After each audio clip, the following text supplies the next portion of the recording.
الحمدللہ رب العالمین الصلاۃ والسلام علی سید الانبیاء والمرسلین اما بعد اعوذ باللہ من الشیطان الرجیم بسم اللہ الرحمن الرحیم۔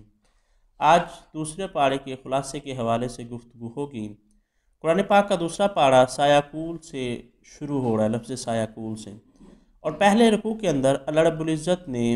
سب سے پہلے جو موضوع بیان فرمایا وہ تحویل قبلہ کا ہے کہ رسول اللہ صلی اللہ علیہ وآلہ وسلم جب مکہ مکرمہ کے اندر تھے تو آقا علیہ السلام اور آپ کے صحابہ بیت المقدس کی طرف منہ کر کے نماز ادا فرمایا کرتے تھے، اور جب رسول اللہ صلی اللہ علیہ وآلہ وسلم مدینہ منورہ تشریف لائے تو پہلے 16-17 ماہ، بعض روایات کے اندر 16 اور بعض روایات کے اندر 17 ماہ کا ذکر ملتا ہے، آقا علیہ السلام بیت المقدس کی طرف منہ کر کے نماز ادا فرمایا کرتے تھے۔ پھر اللہ رب العزت نے قبلہ کو جو ہے وہ تبدیل کر دیا اور بیت المقدس کی بجائے مسجد حرام کو مسلمانوں کے لیے قبلہ بنا دیا گیا۔ دوسرا، اس رکوع کے اندر اللہ رب العزت نے امت محمدی علیہ السلام اور آقا علیہ السلام کی عظمت کو بیان کیا کہ امت محمدی علیہ السلام قیامت کے دن تمام امتوں پر بطور گواہ جو ہے وہ پیش کیے جائیں گے، اور رسول اللہ صلی اللہ علیہ وسلم ان کے ساتھ بطور گواہ جو ہے وہ آئیں گے۔ حضرت نوح علیہ السلام کے بارے میں ملتا ہے کہ قیامت کے دن نوح علیہ السلام اپنے سے اللہ رب العزت سوال کرے گا، اے نوح کیا آپ نے اللہ کے دین کی تبلیغ کر دی، میرا پیغام لوگوں تک پہنچا دیا؟ نوح علیہ السلام کہیں گے ہاں باری تعالیٰ میں نے تیرا پیغام پہنچا دیا۔ امت سے پوچھا جائے گا تو امت کہے گی نہیں باری تعالیٰ ہماری طرف تو کوئی رسول نہیں آیا۔ تو حضرت نوح علیہ السلام پھر کہیں گے کہ باری تعالیٰ امت محمدی علیہ السلام سے اس بارے میں پوچھا جائے، تو رسول اللہ صلی اللہ علیہ وآلہ وسلم کی امت گواہی دے گی کہ ہاں یا اللہ حضرت نوح علیہ السلام اپنی قوم کی طرف گئے تھے۔ پھر امت محمدی علیہ السلام سے جب دلیل مانگی جائے گی کہ یہ لوگ تو وہاں موجود نہیں تھے، یہ گواہی کیسے دے سکتے ہیں، تو پھر رسول اللہ صلی اللہ علیہ وآلہ وسلم کو بطور گواہ جو ہے وہ پیش کیا جائے گا، اور آقا علیہ السلام فرمائیں گے کہ ہاں امت جو نوح علیہ السلام ہے وہ اپنی امت کی طرف گئے تھے اور انہوں نے اللہ کے دین کی تبلیغ جو ہے وہ فرمائی تھی۔ اور پھر تیسری بات جس رکوع کے اندر بیان ہوئی وہ یہ ہے کہ یہ جو یہود ہیں یہ رسول اللہ صلی اللہ علیہ وآلہ وسلم کو اس طرح پہچانتے ہیں جیسے کہ اپنی اولاد کو جانا جاتا ہے، یعنی رسول اللہ صلی اللہ علیہ وآلہ وسلم کا یہ لوگ انکار کرتے تھے، یہود یا جتنے بھی لوگ آقا علیہ السلام پر ایمان نہیں لائے تھے، ایسا نہیں ہے کہ ان کو علم نہیں تھا، وہ جانتے نہیں تھے کہ یہ اللہ کے نبی ہیں، وہ جانتے تھے، ان کو علم تھا، لیکن درمیان میں کوئی اپنی ہٹ دھرمی تھی۔ پھر دوسرے رکوع کے اندر جو رسول کا منصب ہے، جو آقا علیہ السلام کی ذمہ داریاں تھیں، ان کو بیان کیا گیا۔ فرمایا یَتْلُو عَلَيْكُمْ آیاتنا، کہ وہ رسول اس لیے آئے کہ لوگوں پر اللہ کی آیات کی تلاوت کریں، وَيُزَكِّيكُمْ، اور ان کا تزکیہ کریں، ان کو ستھرا کریں، وَيُعَلِّمُكُمُ الْكِتَابَ وَالْحِكْمَةَ، اور تم کو جو ہے وہ کتاب کا علم دے، کتاب کا فہم دے اور حکمت کی باتیں سکھائیں۔ دوسرا تزکیہ نفس، اپنے اندر کی جو انر کلینینس ہے اس کی بات کی ہے۔ رسول اللہ صلی اللہ علیہ وآلہ وسلم اس لیے آئے تاکہ لوگوں کو باہر جو ظاہری صفائی ہے وہ بھی سکھائیں اور باطنی صفائی بھی سکھائیں، یعنی ان کا ظاہر جیسے وضو غسل یہ مسائل بھی سکھائیں، اور انٹرنل جو کلینینس ہے، اسپرچول کلینینس، اس کی بھی تعلیم دیں۔ لیکن اس پر بھی ہم نے کام کرنا چھوڑ دیا، ہمارے اندر ہمارے دل و دماغ کے اندر اتنے زیادہ فاسد جو ہے وہ خیالات ہوتے ہیں کہ ہم لوگوں کے سامنے اس کو بیان بھی نہیں کر سکتے۔ پھر تیسرے رکوع کے اندر خالق کائنات نے شہداء کا جو ہے وہ ذکر فرمایا وَلَا تَقُولُوا لِمَنْ يُقْتَلُ فِي سَبِيلِ اللَّهِ أَمْوَاتٌ، جو لوگ اللہ کی راہ میں مارے جائیں ان کو مردہ نہ کہو، بلکہ وہ زندہ ہیں اور اللہ کے ہاں سے وہ روزی دیے جاتے ہیں۔ تو گویا اللہ تبارک و تعالیٰ نے زندگی اور موت کا جو تصور دیا وہ ہمارے تصور سے الگ ہے۔ ہم یہ سمجھتے ہیں کہ جو بندہ مٹی کے نیچے چلا گیا وہ مردہ ہے، وہ ختم ہو گیا، اور جو مٹی کے اوپر چل رہا ہے وہ زندہ ہے۔ لیکن جب ہم قرآن کا مطالعہ کرتے ہیں، اللہ رب العزت کے فرامین کو دیکھتے ہیں، تو خالق کائنات نے زندگی اور موت کا الگ تصور دیا۔ فرمایا وہ لوگ جو ایمان لے آئیں، جو تقوی اختیار کریں، جو اللہ کی راہ میں جہاد کریں، جو اللہ کی راہ میں مارے جائیں، اصل زندگی وہ ہیں، اور وہ لوگ جو کافر ہیں، جو مانتے ہی نہیں ہیں، وہ تو مردے ہیں۔